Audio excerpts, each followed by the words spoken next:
Hello guys, എന്നൊരു അമ്പു പെരുന്നാൾ കൂടിയല്ലോ. October മാസത്തിൽ എന്താ അമ്പു പെരുന്നാളല്ലേ? എന്നാൽ പോരെ, ആനന്ദപുരം പള്ളിയിലാണ് ഈ അമ്പു പെരുന്നാൾ നടക്കുന്നത്.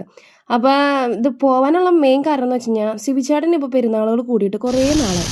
വേറെ ഒന്നുമല്ല, ആളിപ്പോൾ പുറത്താണ്. അപ്പോൾ പിന്നെ ഈ ഒരു പെരുന്നാളൊക്കെ കഴിച്ച് ആളെങ്ങ് അബുദാബിയിലേക്ക് പറഞ്ഞു വിടാമെന്ന് വിചാരിച്ചു. അങ്ങനെ ഞങ്ങൾ വല്ലക്കുന്നൊക്കെ കഴിഞ്ഞ് കല്ലേറ്റിങ്ങരൊക്കെ കഴിഞ്ഞ് ഉള്ളൊരു പള്ളിയാണിത്. അവിടെ ചെന്നപ്പോഴാണെങ്കിൽ ബാൻഡ് സെറ്റിൻ്റെ ഒരു മേളം. ഞങ്ങളുടെ ഇവിടെയാണെങ്കിൽ മെയിനായിട്ട് അമ്പു പെരുന്നാളിന് കാണുന്നത് ചെണ്ടമേളമാണ്. ഇവിടെ എല്ലാ ടീമിനും ബാൻഡ് സെറ്റാണ്. അത് വേറൊരു വൈബായിരുന്നു, സൂപ്പറായിരുന്നു, നല്ല രസമായിരുന്നു കാണാൻ. ഈ ബാൻഡ് സെറ്റ് ടീമിൻ്റെ ഒപ്പം ഓരോരോ സംഭവങ്ങൾ എക്സ്ട്രാ സാധനങ്ങൾ കൊടുക്കും. അതിലൊന്നാണ് ഇത് വേറെ ലെവല്. ഇതിൽ നിന്ന് വരുന്ന ആ പേപ്പർ തന്നെ കാണാൻ എന്ത് ഭംഗിയല്ലേ.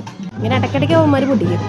അതേമാതിരി തന്നെ വരുന്നതാണ് അത് അടുത്ത ടീമിൻ്റെ ഒപ്പം വന്നാണ് ഈ DJ ചേട്ടന്മാർ. ഇവരും കൊള്ളാം, ഒത്തിരി ലൈറ്റും കാര്യങ്ങളും പിന്നെ ആ ഉള്ളിലുള്ള ചേട്ടൻ്റെ വൈബും അടിപൊളിയായിരുന്നു. പിന്നെ ഇവിടുത്തെ പരിപാടികളൊക്കെ കഴിഞ്ഞ് ഞങ്ങൾ നേരെ വണ്ടി എടുത്ത് പോയി ഒരു ഐസ്ക്രീം കഴിച്ചു.